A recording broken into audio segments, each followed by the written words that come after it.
యాక్చువల్‌గా అందరూ అందరితో మంచిగుండడం వల్ల మనని ఇష్టపడతారు అనేసైతే అనుకుంటాం గదా! ఇది సైకలాజికల్‌గా కంప్లీట్‌లీ రాంగ్.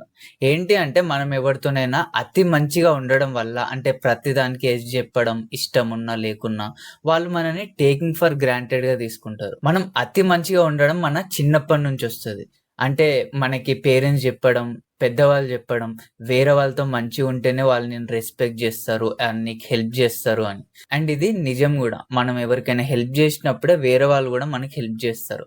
కానీ అతిగా మనకిష్టం లేకున్నా గానీ ప్రతిదానికి వాళ్ళ దగ్గర మనని ఇష్టపడాలి అనేసి టూ మచ్‌గా ఓవర్‌గా ఇవ్వడం వల్ల వాళ్ళు మనని టేకింగ్ ఫర్ గ్రాంటెడ్‌గా తీసుకుంటారు. అండ్ ఇలాగే ఓవర్‌గా వాళ్ళని టూ మచ్‌గా రెస్పెక్ట్ ఇవ్వడం అండ్ వాళ్ళు ఏం జెప్పినా నో జెప్పకపోవడం వల్ల థర్డ్ పర్సన్ ఒచ్చినప్పుడు వీడు రిటర్న్ ఏమనడులే అనేసి మెల్లగా హర్ట్ జేయడం గూడా స్టార్ట్ జేస్తారు. ఫన్ జేయడం గూడా స్టార్ట్ జేస్తారు.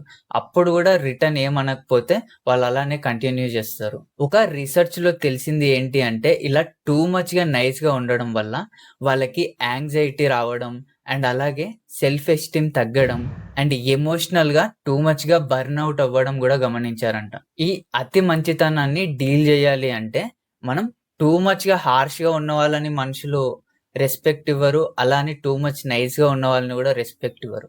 ఎవరైతే అవసరం ఉన్నప్పుడు హెల్ప్ జేసి వాళ్ళకి టైం కుదరనప్పుడు ఆర్ ఇష్టం లేనప్పుడు నో జెప్పగలుగుతారో, బౌండరీస్ సెట్ జేయగలుగుతారో వాళ్ళని రెస్పెక్ట్ జేస్తారు.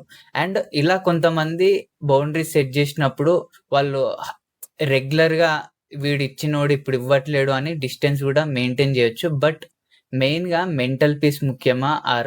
నువ్విది జేస్తేనే నీతోని మంచిగుంటా అనేవాళ్ళు ఇంపార్టెంటా? మీరు చూజ్ జేసుకోవాలి. And thank you for watching this video.